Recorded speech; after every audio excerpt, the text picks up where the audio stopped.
They are some of the oldest living creatures in existence.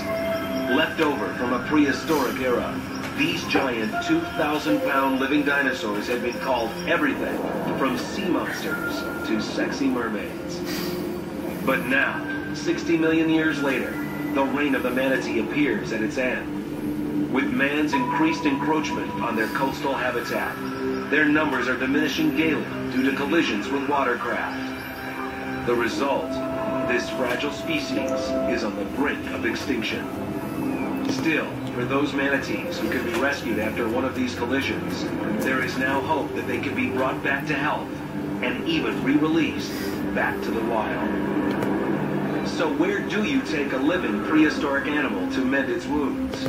The Columbus Zoo is about to show you firsthand at an exhibit called Manatee Coast.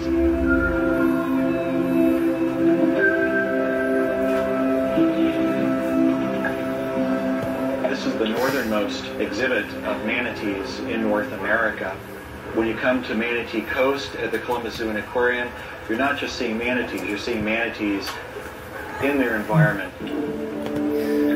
Doug Warmholtz has been at the Columbus Zoo for 16 years. In 1997, he spearheaded the creation of a manatee rehabilitation facility designed to replicate the manatee's coastal habitat. When we started to develop a concept for Manatee Coast, one of the first things we did is we traveled to Florida to see how the animals lived in the wild. The first order was to create a habitat large enough to contain up to 6 manatees weighing over a ton each.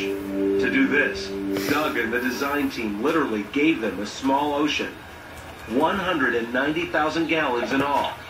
Only problem? 6 of these guys in a tank that big create a significant amount of pressure. So to contain it, they surrounded the habitat with a custom 4-inch thick acrylic viewing wall, all supported by a deep foundation of steel and concrete footers disguised as dock posts. Behind the scenes, the design team then created a secondary 60,000-gallon quarantine and rehabilitation tank for special medical needs. In each of the pools, a water temperature of 79 degrees is maintained and monitored by the exhibit's life support system. But water temperature alone wouldn't be the only element authentic to the manatee's native habitat.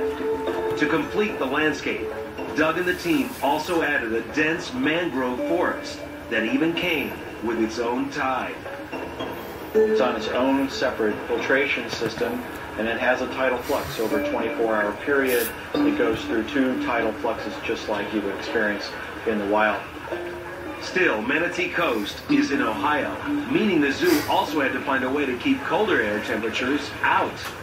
To solve this problem, Manatee Coast was the very first manatee exhibit to feature a 360-square-foot transparent retractable roof. We thought, boy, it would be great to have a roof that would just completely open to the weather, to the sun, to the rain. It was a huge design hurdle and issue to get over. All of these design elements work in tandem to recreate the optimal habitat for the manatee's recovery, preparing them for a return to the wild.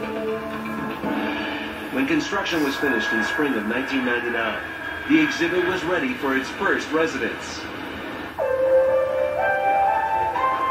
On June 6th, a flight from Florida brought an airlift of recovering manatees to Columbus.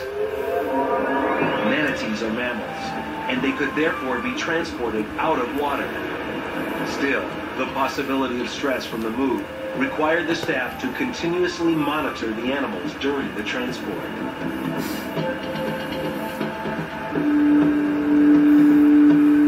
Arriving at the zoo, they are transferred into the holding pool, where they will remain in quarantine before being released into the main exhibit.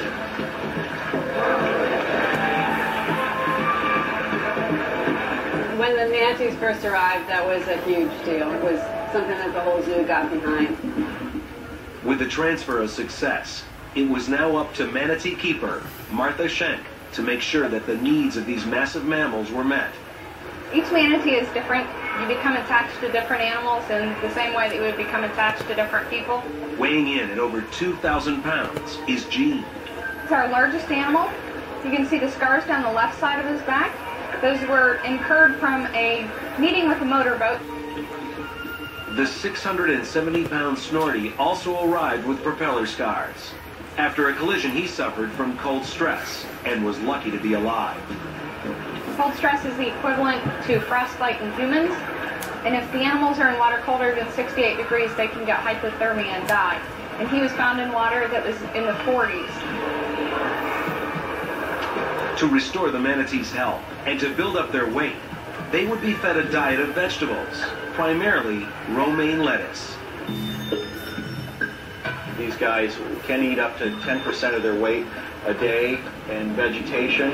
So when you go to the grocery store and buy a head of romaine lettuce, imagine 24 of those in a case, and these guys eat 9 to 10 cases per day.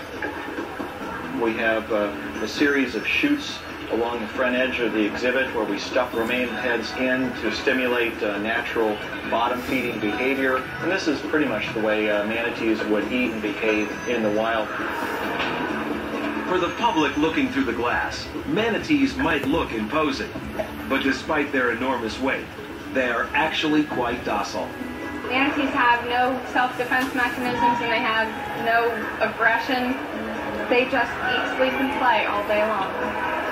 They will swim and do barrel rolls.